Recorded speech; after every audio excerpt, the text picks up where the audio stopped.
Hi, and thank you for tuning in to Noir Histoire. I'm Natasha, and in this episode, I'll be sharing what I've learned about Shirley Graham Du Bois, born on November 11th, 1896, died on March 27th, 1977, notable author, playwright, and activist. Nationality, American. Lola Shirley Graham was born into a religious family in Evansville, Indiana. Her mother, Etta Bell Graham, was a housewife and activist, while her father, David Graham, was an African Methodist AME minister. Working as a minister required David to relocate the family to different parts of America as he accepted positions within different churches. During her childhood, Graham would also live in Louisiana, Tennessee, Colorado, and Washington State. Despite these moves, Graham had some constants in her early life, such as being a present member of communities, a dedication to education, and an interest in music.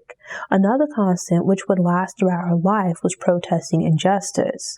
At the age of 13, Graham was barred from swimming in a pool at the YMCA and wrote an editorial to the local newspaper in protest of this blatant act of discrimination.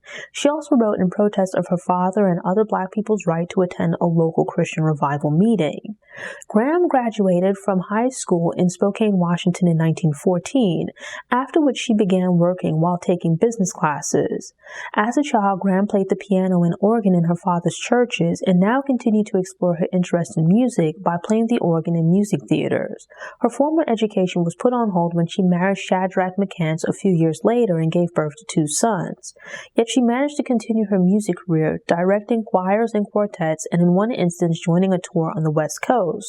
The marriage ended in the 1920s, but the year and cause are unclear, as some sources state she was widowed in 1924, while others state the couple divorced in 1929.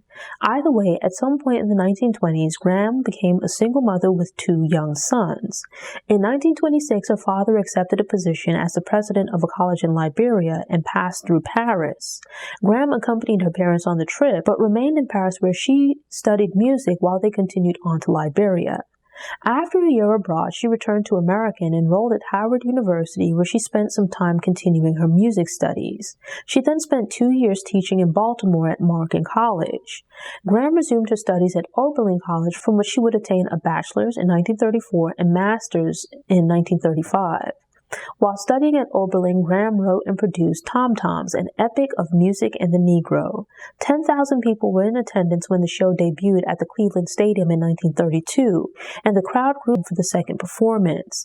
The show was notable not only for the size of the audience, but also because it made Graham the first Black American woman to write, produce, and compose an opera with an all-Black cast.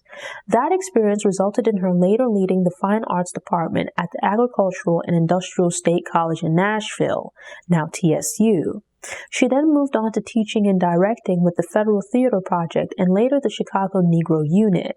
Graham continued writing and producing plays, completing 6 projects in about 3 years. As the Great Depression gave way to World War II, Graham contributed to the war effort by serving as director of the YWCA USO at Fort Huachuca in Arizona. Fort Huachuca was a military base that housed thousands of Black servicemen and servicewomen, for which the YWCA USO was responsible for providing entertainment.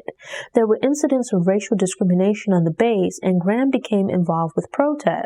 She was fired from her position in retaliation for publicly speaking out against these injustices. The year after her dismissal, Graham's oldest son died after receiving inadequate medical care at an Army recruiting station. These events motivated Graham to become more deeply involved with activism. She had an ongoing correspondence with W.E.B. Du Bois, and at least in part through that connection, secured a position as field secretary for the NAACP. It was also around this time that Graham also began writing a series of full-length biographies about notable figures from Black history. Written with young adults as its intended readers, by the end of the collection there would be a total of 13 titles, for which Graham would win a fellowship and award. W.E.B. Du Bois's wife died in 1950 after 54 years of marriage. They had married the same year that Graham was born. A year later, while W.E.B. was under suspicion of working as an agent for a foreign state, he and Graham secretly married. She was 55, he was 83. The couple would spend the next decade fending off legal attacks during the period of McCarthyism and the early years of the FBI's COINTELPRO. The constant pressure eventually resulted in them relocated to Ghana in the early 1960s, where W.E.B. would die in 1963. Graham Du Bois had become a citizen of Ghana and remained in the country until shortly after the overthrow of President Kwame Nkrumah in 1966. She relocated to Tanzania before moving to Cairo, where her only remaining son was working as a journalist.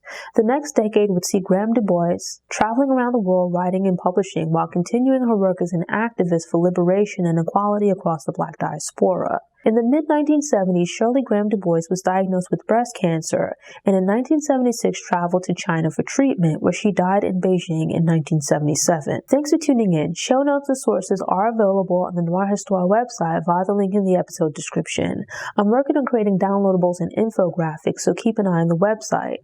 These Black History Facts are released every Tuesday, so if you enjoyed this episode and want more, subscribe to the channel, click the notification bell, and check out my Black History Facts playlist.